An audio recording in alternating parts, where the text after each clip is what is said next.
Hey guys, welcome to Flat Top King. Hey, today is all about a smoked pork carnitas. I think we're going to absolutely change the game. We're going to up the flavor. We're going to do it my way, but still pay homage to the tradition. You guys watch this.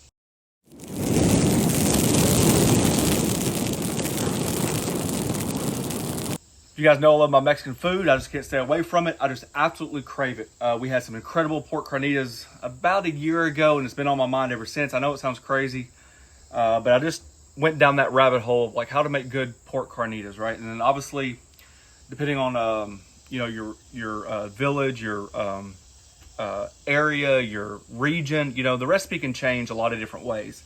I picked out the recipe, plus I want to put my twist on it. Okay, so here are the ingredients, and here is my idea. We have a pork butt right here. Got a little bit smaller one. It's about almost 6 pounds. About 0.75. Yep, so almost 6 pounds, okay? We have some lard. We have some bay leaf, some garlic. I'm gonna put a jalapeno in there. There's some onion, some orange, salt, pepper, and then we have the Mexican Coke. This is the idea. I'm going to prep my vegetables, get into this pan right here. Here's a quick little tip. I love my all-clad pan. This is what I had. I thought it'd be a perfect pan for this. You need it deep enough so the pork can kind of render in its own fat with the lard and the flavor, but I didn't want to use those aluminum style pans because obviously if there's ever a problem, up the creek without a paddle. So I just coated aluminum foil. I do that a lot when I smoke something. I don't want it to take on all that soot and stuff like that. Yeah, you don't want to destroy your nice pans, so wrap it in aluminum foil. Cut this up, sear it on the flat top because the flat top will be able to handle this much meat. It's not like you have to go in different batches. We are going to smoke it on the grill, which I need to calm down right now.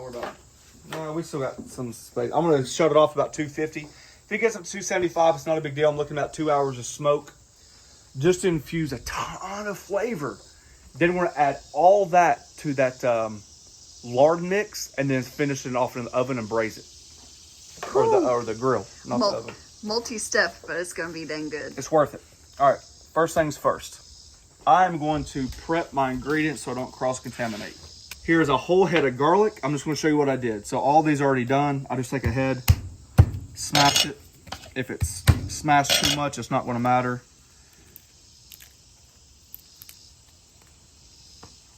Okay. And just do a quick, rough chop.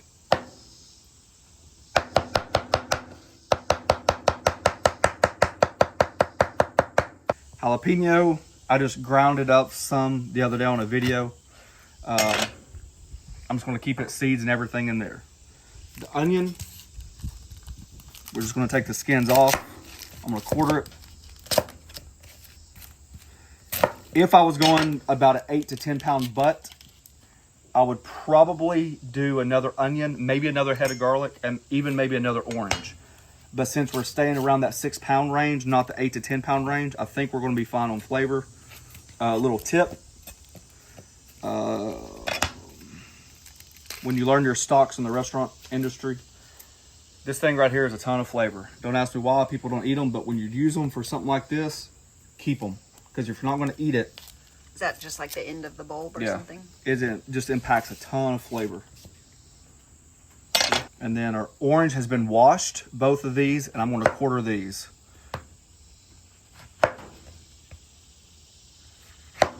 All right, really quickly with the pork, large sections. We're going to keep the fat on and everything, okay? The fat is... flavor. If it has a bone, we're just going to cut around it. It does have a bone, not a big deal. We're going to keep that in there because that is going to be some of the flavor as well. It's actually a small bone, so we should be actually pretty good.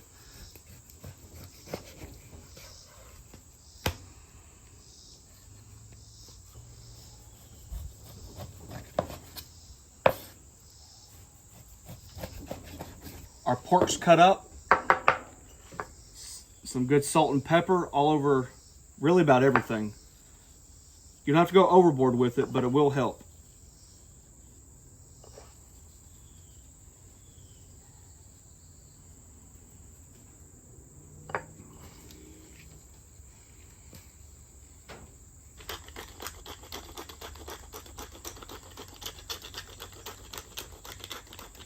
All right, our griddle's on. It's about a medium-high heat. A little bit of oil. All we're doing is looking for a good char, okay? I want that color. Remember, this is going to braise and smoke for a long time. You don't have to worry about overcooking at this point. But I do think that doing it this way, in my opinion, could really help with some serious flavor.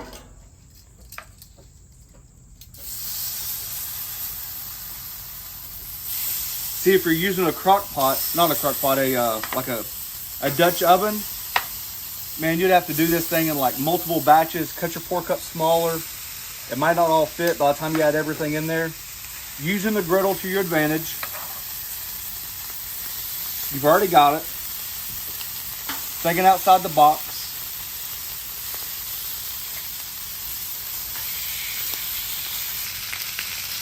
All right, it's been about 5 to 7 minutes, somewhere through there. The good thing about doing something like this, the pork has so much natural fat, it really helps keep it coated. And as you can see, we've kept up the temperature on the griddle. And so, like I said, we're just imparting flavor. That's kind of what we're looking for right there, okay? That deep, dark brown flavor.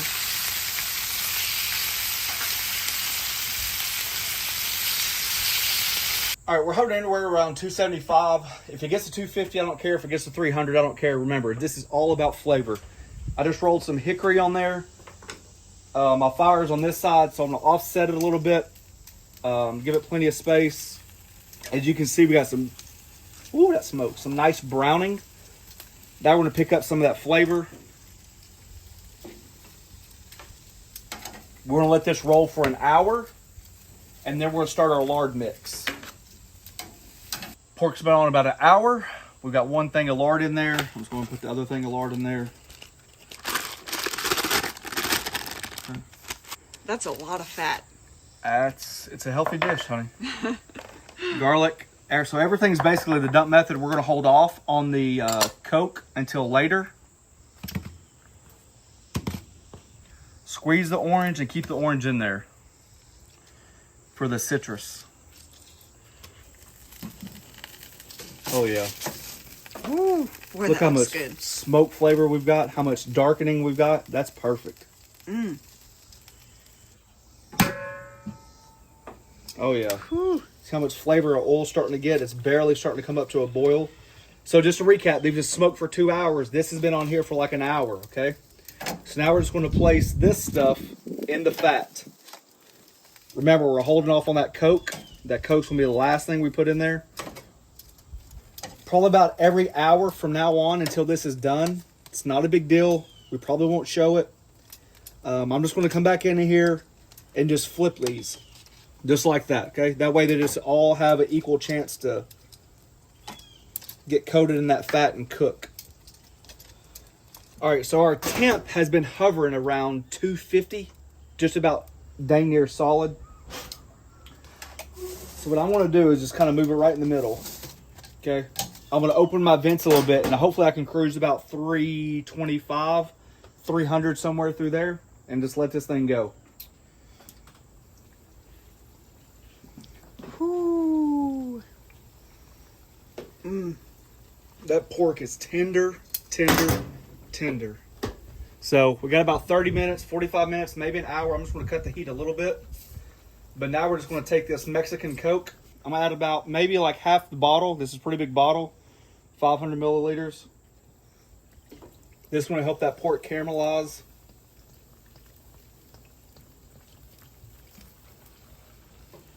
Maybe 3/4 of the bottle.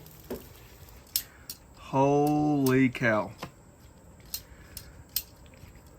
All right, I'm gonna let this pork just kind of like calm down a little bit. As you can see, I think it's fair to say that this is We are going to make a Tomatillo style like green salsa, okay? The flavor is completely different. I am a huge green salsa fan. My wife can testify. A lot of words coming out here today. Very excited to make this. So here we go. The griddle's heated up. Very, very easy. I've separated some onion and some diced cilantro because once I make this out of the blender, I still like to have some chunks. Here's some garlic, going to go at the very end. Cilantro will go in there.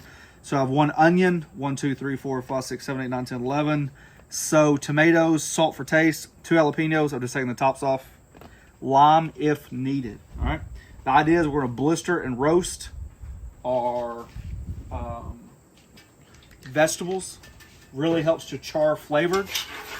Some people boil it. You can absolutely boil it. Do you have your other shoes on today? Do I need to change my shoes? Is this gonna splatter? I'll make sure it does it this time. We're gonna add the garlic in just a second. Right before we take all this off, we're gonna add the garlic. Just let it go. You want to get that nice black char on it. I do anyways, because I like it.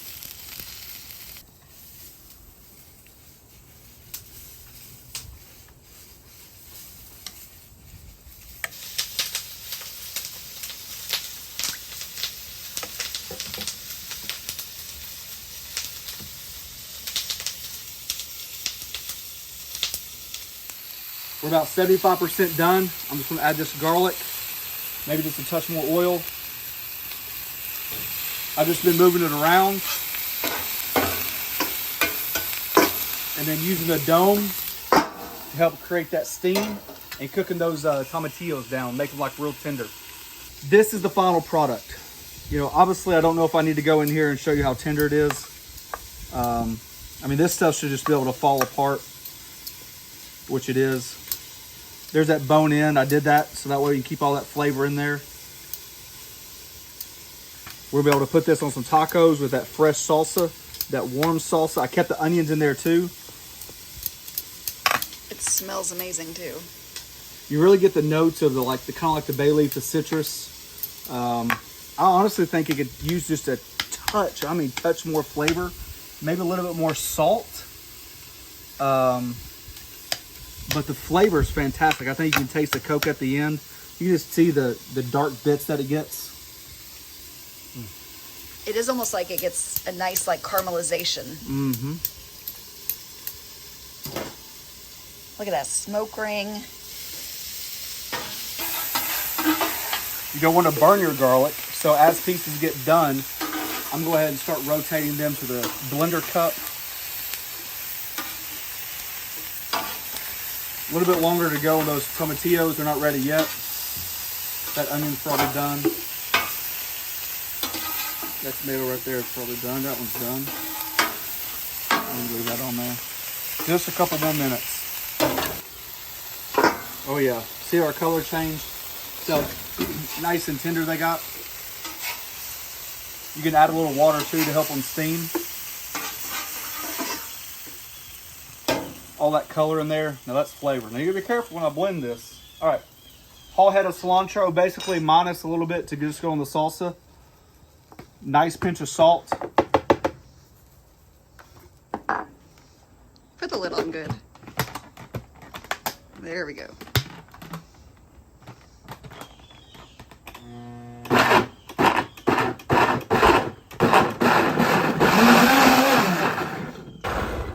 All right, I don't like mine too done.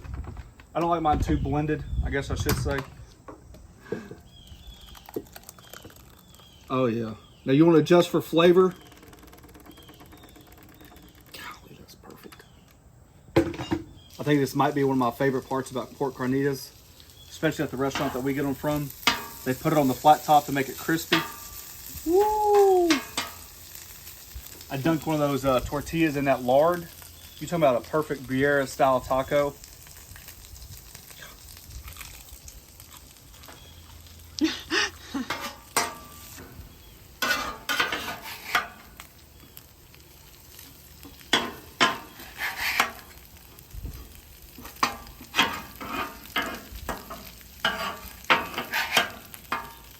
Oh.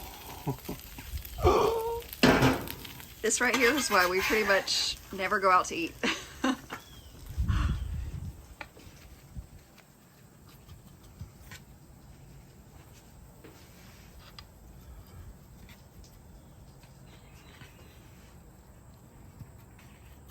All right, put that crispy pork on there, that warm tomatillo salsa. Golly.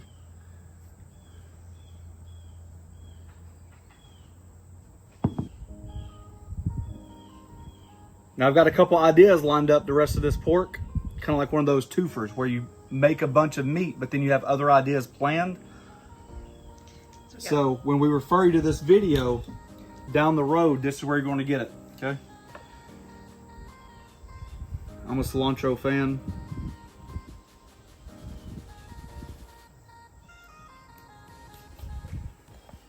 Little raw onion.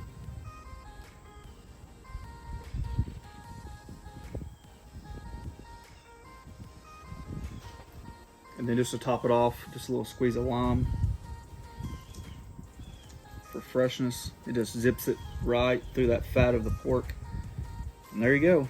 That is... that is fun.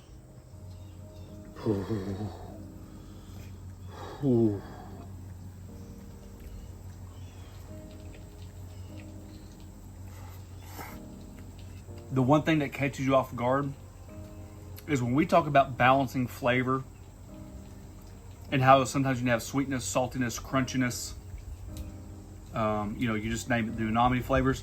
The actual corn tortillas have a little bit of sweetness to them. And when you balance that with the tartness of the Tomatillo Salsa and the roasted pork, golly. Here, let me have that last bite. I know somebody's gonna say that's not how you make it, but I gotta tell you, I hope I did it justice, because that's truly my passion. To be able to smoke something, we use the griddle, we use the smoker, we combine them together, then we blended up our fresh salsa as we use the griddle. Just look at the smoke color you get from that. Oh my gosh, the crispiness of the pork too. Well, all right, that's my version. Smoked carnitas. The flavor is overload. I mean, that is packed. You don't get that. You don't get that at a Mexican restaurant, not around here. I'm not saying you can't get that somewhere else. Just from our local joints, you're not getting that much flavor. I can guarantee that. If you guys are interested, we have a join button down below. It's a membership program. We thank each and every one of you for taking time for doing so. Check us out on the Griddle group on Facebook. We talk about griddles, talk about smokers, talk about outdoor cooking. This would be a great way to make it a couple days ahead of time and take it to a tailgate, an RV event, camping, something like that, because the flavor is still going to be there and it's easy to do. If you guys are interested, we have recipes on our website. Check out theflattopking.com. Thanks for watching. Don't forget to press that subscribe button, pound, and don't forget to put it, share it with your friends. I've got more carnitas on the griddle. I ain't slowing down.